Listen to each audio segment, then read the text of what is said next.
Hi there YouTube. So thank you for joining me, and today we have the woodland photographer's best friend, which is mist and fog. Unfortunately we have rain too, so we're probably going to get a bit wet, but I saw the fog and the mist, and I thought, well, I've got to get out, get some pictures. So here I am. I just hope it doesn't lift whilst I'm here before I actually manage to get some good shots. But it feels like it's going to hang around for some time. So hopefully that's not going to happen. Whew. I think I'm going to get soaked though, to be fair.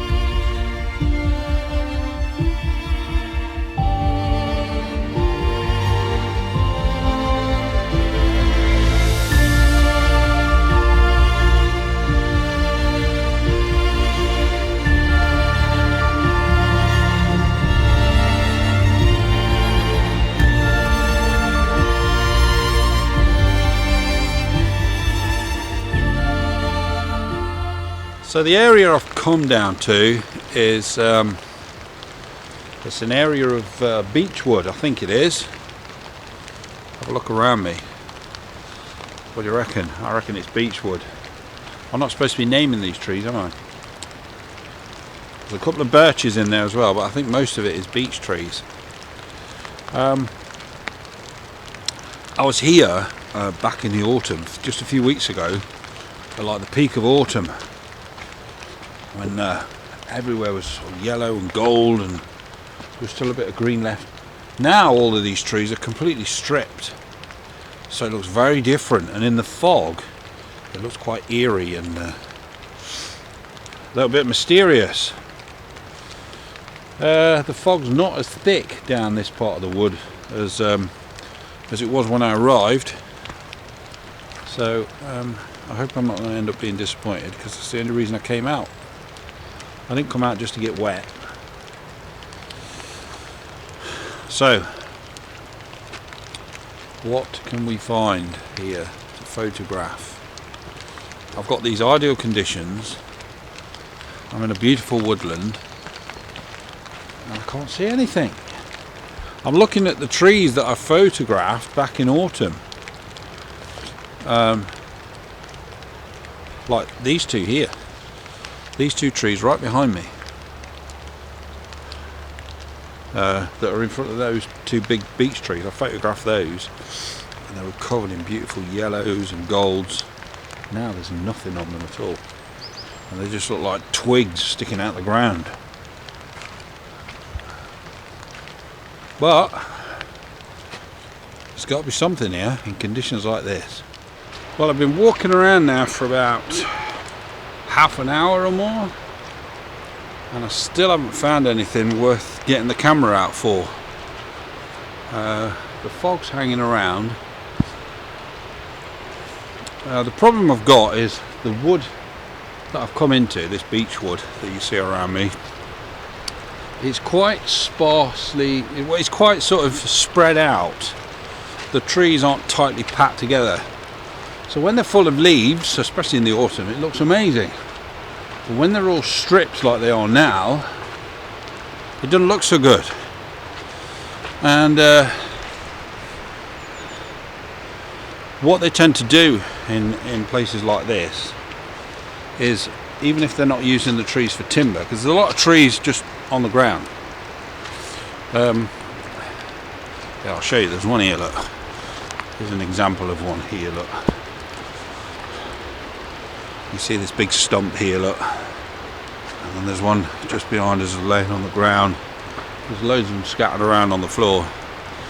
But what they do is, if any of these trees look a little bit unstable, they cut them down for safety because of people walking around here, you see. And my worry is, the closer I get to the river, I'm a few hundred meters away from the river and you can hear it. The closer I get to the river, the wetter it's going to get and the more dangerous it's going to get, because we've had massive amounts of rain over the last week or so, and the river's really high and running really fast, so one slip and that's it, you've had it. So I'm going to try and keep away from there. It wouldn't be worth photographing anyway, because when the water's that bad, when the water's that high and running that strong, it doesn't look very good. All you get is just white foam. So I wouldn't be bothering with that. I just need to find some nice trees that will present a nice composition with some nice mist, and then bish bosh. It's not easy though. I think I've found something that I quite like the look of. In fact, yeah, I do really like the look of it. So I'm going to get set up.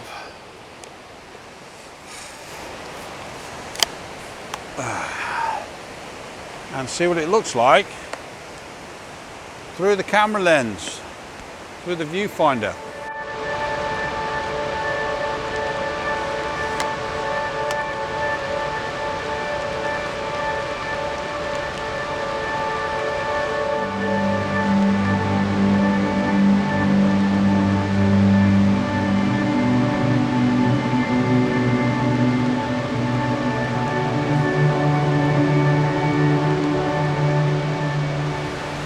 Well, as you can probably see from the atmosphere around me, literally in the last few minutes the fog is starting to lift. That's really disappointing. Really disappointing. I'm gutted actually, because I've come here and got, I mean, when I got here you couldn't even see the tops of those trees. You can now. Oh well, never mind. Can't beat nature. This is pants. I want the fog to come back. Maybe it will. In the meantime, I'm getting soaking wet. So how long should I wait? Anyway, let's talk about this photograph, shall we? So,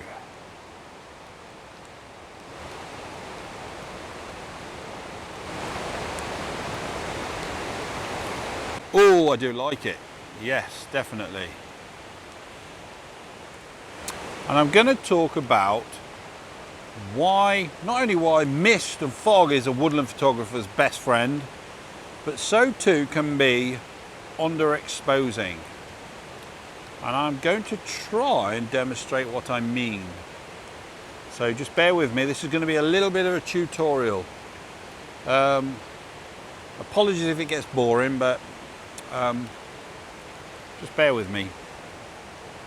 So you need to be looking at the back of this. Okay, so let me just check where my exposure is at so that I can demonstrate. So that's over a stop underexposed. So I'm going to bring it up so that it is now correctly exposed according to the meter on the camera. Got a bit of water on the LCD screen there. So the point I'm trying to make here is a lot of photographers that try and shoot woodland that are not experienced in woodland photography And by the way, I'm not suggesting that I'm sort of have any special experience or anything like that, but this is what I've found. So I'm exposing correctly. Look, you can see that there, that's the meter there, and that is telling me that that is the correct exposure. Now the background is quite messy and chaotic because there's lots of other trees behind it with their branches, etc. And I'm shooting at f11, so the photograph's going to be quite deep. It wasn't meant to be because it was meant to be foggy, but it's kind of gone, so it's just going to be a bit dull and moody because the light's not great. Anyway, enough moaning. So if I take that image now and then I'll put it up on the screen.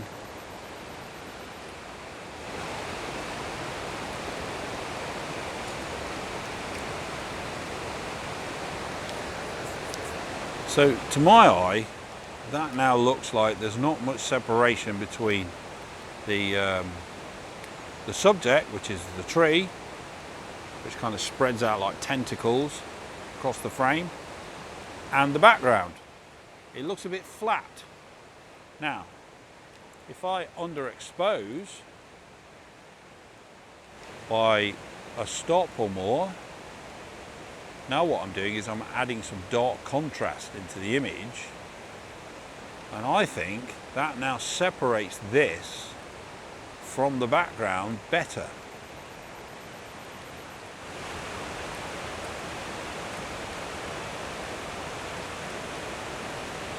So hopefully you see what I mean by underexposing to get more separation.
Well, I think I might be in luck because it looks as if, yes, the fog's definitely rolling back in. I'm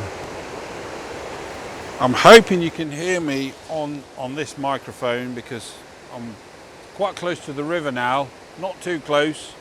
This is about as close as I want to get. It's pretty dodgy down there by the look of it. But yeah, the fog's rolling back in. And I'm seeing on the other side of the river, there's some nice little vignettes in the trees that look quite nice that I might be able to photograph.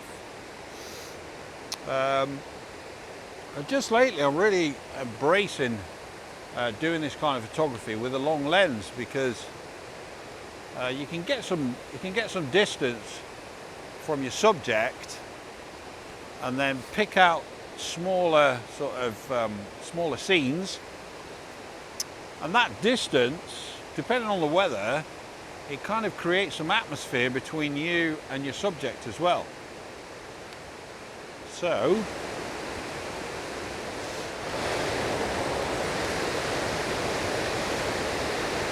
let's have a look what I'm looking at right now looks like on the back of the camera. Yes, it looks good. It's kind of forming a diagonal across the frame and then kind of spreads out like I said earlier, like tentacles. which looks really cool. Okay, so the look I want to go for is a kind of primeval, sort of dark forest look. And the mist has come back now. It's looking brilliant. So I'm going to get this shot.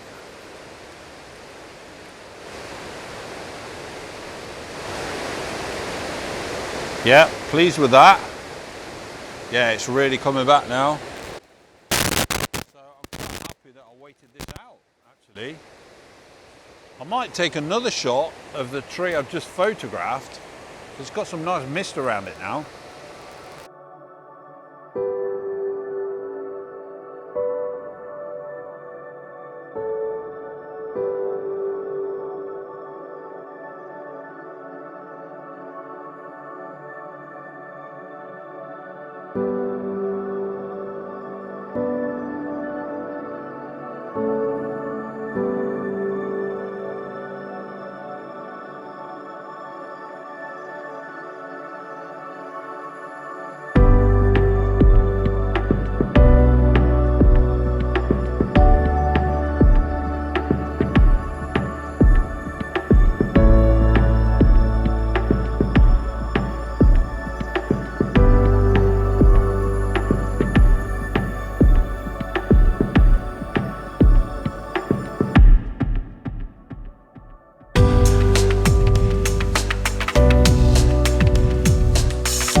Right, I'm going to take one last image here because the weather is just absolutely tipping down. I'm hoping you can hear me because I'm right next to the river. I know I said I wasn't going to get near it or photograph it, but the fog's gone again. In fact, it's completely cleared now. So I've just seen this little waterfall here with some tree roots in front of it, and a nice rock in the frame there.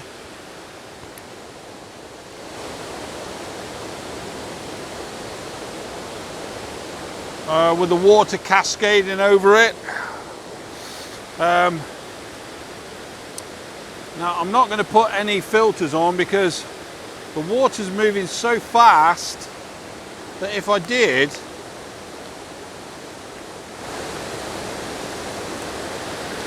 it would probably blur it out too much. So I'm going to go to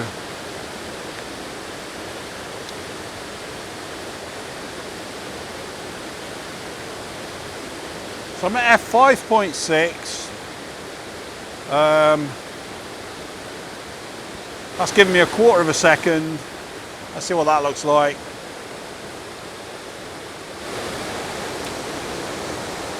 Yeah, maybe a little bit too quick.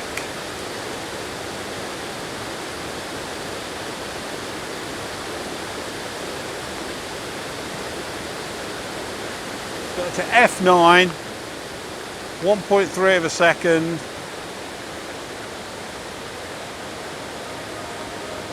That looks better.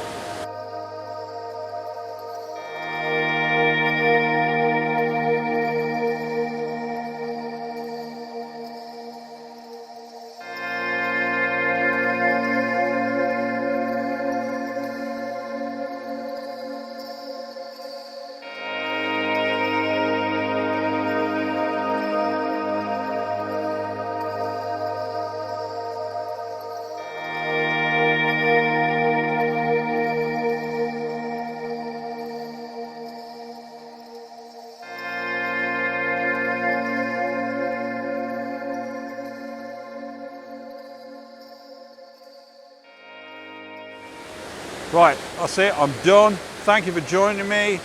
I hope you enjoyed the video. I'm getting out of here, I'm getting soaking wet. All my gear's wet through. So I'm going to pack away, get out of here. See you in the next video.